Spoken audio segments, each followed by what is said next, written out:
Hey everybody, it's Craig with R.E.S.T Ag and Action. This is that Condor, what model, honey? 2532. 2532. Everything works absolutely good. Got her turned to the left here, moving forward.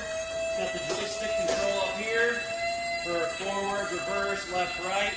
We're going to get it over here, guys, into a little bit open space, and we'll raise the booms up and everything. Lift works absolutely good.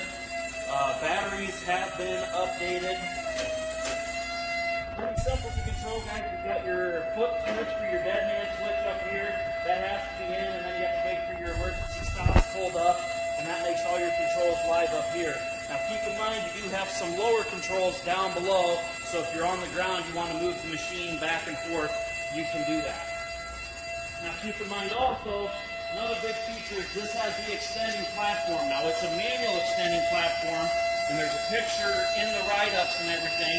It extends out about 3 foot, so that way you can get your platform closer to wherever your workspace is. So I'm going to keep heading this way. We'll get the next video up and running.